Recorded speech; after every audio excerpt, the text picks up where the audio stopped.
오늘 본문은 이스라엘과 바산 왕 옥이 치른 전투에 대한 회상입니다. 1절을 보면 시혼이 다스리던 아모리를 정복한 이스라엘은 바산을 향해 북상합니다. 그러자 바산을 다스리던 왕 옥이 군대를 이끌고 이스라엘을 막기 위해 에드레이라는 곳에 진을 치고 이스라엘을 기다립니다. 그런데 전투가 시작되기 전 하나님께서 모세에게 두려워하지 말라고 말씀하시죠.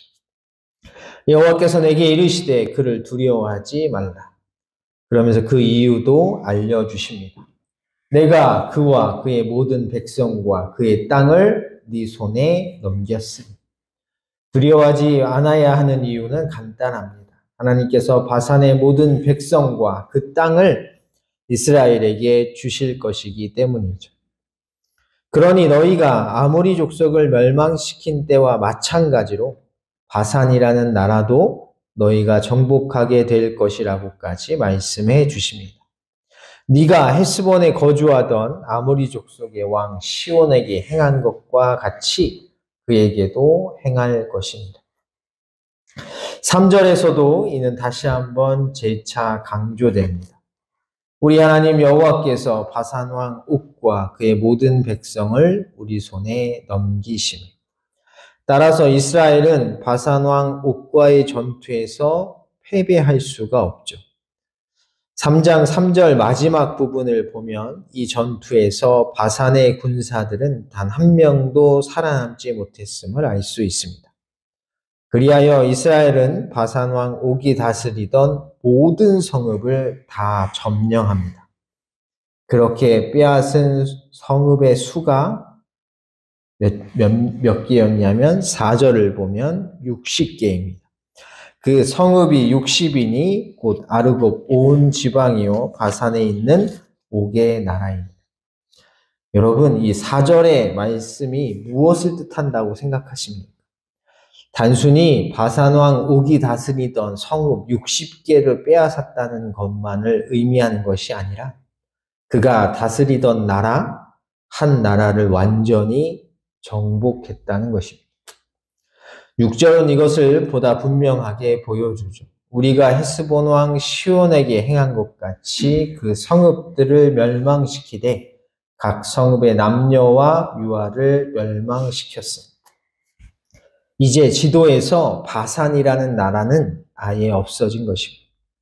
그리고 그 민족 또한 사라진 것이죠. 우리는 그것을 11절에서 확인할 수 있습니다. 르바임 족속의 남은 자는 바산 왕 옥뿐이었습니다. 바산 왕 옥이 죽음으로써 이제 어떤 족속이 사라진 것입니까? 르바임 족속이 사라진 것이죠. 그런데 오늘 본문에서 우리가 주목해야 할 것이 하나 있습니다. 그것인 5절인데 그 모든 성읍이 높은 성벽으로 둘려있고 문과 빗장이 있어 견고하니. 방금 읽은 9절은 이스라엘이 빼앗은 바산의 60개의 성읍이 어떤 성이라고 말해주냐면 높은 성벽으로 되어 있는 성이라고 말합니다.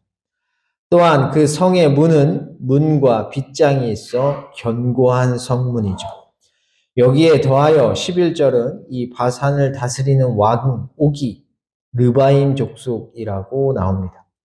르바임 족속이 어떤 족속이었는지 기억나시죠? 신명기 2장 20절을 보면 르바임 족속은 키가 크고 강한 족속이라고 나옵니다. 그래서 어느 족속과 같다고 했냐면 아낙 자손과 같다고 했습니다. 그 백성은 아낙 족속과 같이 강하고 많고 키가 컸습니다. 그런데 바산을 다스리던 옥이 바로 그 민족이었던 것이죠. 11절 후반부를 보면 옥이 얼마나 크고 강한 자였는지를 한눈에 알 수 있습니다. 그의 침상은 철 침상이라 아직도 암몬 족속의 랍바에 있지 아니하냐? 그것이 사람의 보통 규빗으로 재면 그 길이가 9규빗이요 너비가 4규빗이니. 한 규빗이 대략 45cm입니다. 팔꿈치부터 가운데 손가락 끝까지니까.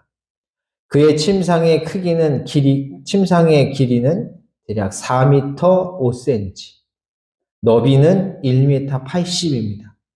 쉽게 말해 그의 키가 무려 4m에 달했다는 것이죠. 사무엘상 17장 4절을 보면 골리앗의 키가 나오는데 골리앗의 키가 몇인지 혹시 아시나요? 6규빗 1뼘이라고 나옵니다. 블레셋 사람들의 진영에서 싸움을 도두는 자가 왔는데 그의 이름은 골리앗이요 가드 사람이다. 그의 키는 6규빗 1뼘이에요.